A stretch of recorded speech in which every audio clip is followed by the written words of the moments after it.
I'm Catherine from Taste of Home. Today I'm going to show you a really simple way to grill some chicken breasts.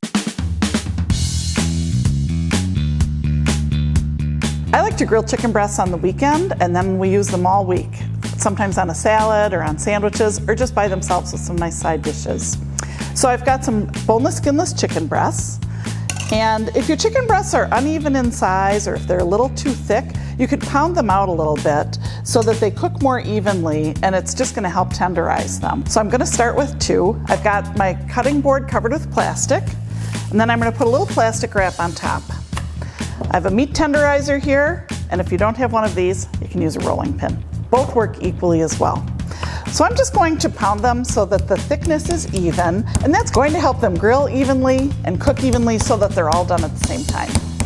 So I'm just pounding them, not too flat. I don't need them super flat, but I would like them just an even thickness. So that was with the meat tenderizer, or you can use your rolling pin.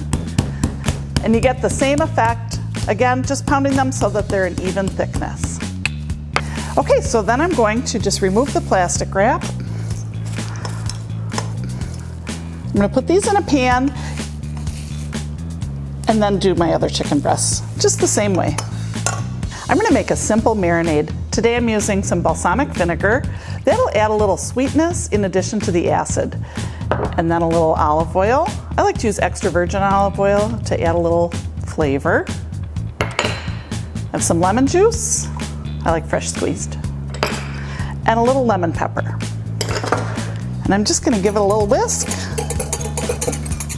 and pour it over the chicken. The nice thing about marinating chicken is it's going to tenderize that meat a little bit and break down some of the fiber so that it is really moist and juicy and tender. So I've marinated my chicken in a glass pan. You could also marinate it in a zipper bag. I'm just going to cover it up with a little plastic wrap and pop it in my refrigerator for 20 to 30 minutes. Any longer than that and the fibers are going to break down too much and we'll end up with kind of a mushy texture. We don't want that. So let's head out to the grill. Before I start, I'm going to put a little neutral oil on a little paper towel and wipe it across the grill grates. That's going to prevent my chicken breast from sticking to the grill. So when I turn on my gas grill, I always want the lid open. I light it up.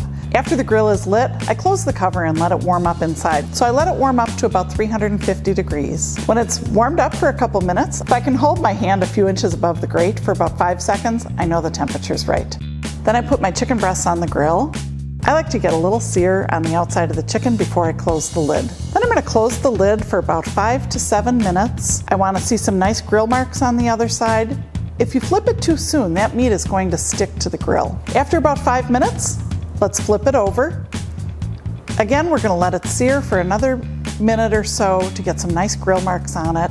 The sugar in the balsamic vinegar is really helping create those nice caramelized marks from the grill grate. I'm going to close the lid again and cook it for about 5 more minutes.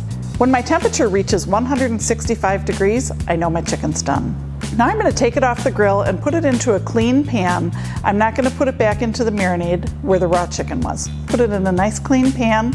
I'm going to let it rest for a minute or two, and that's going to help all those juices absorb back into the chicken breast, which will create a nice, moist, juicy end product. I like to slice up this chicken breast and serve it on top of a nice green salad.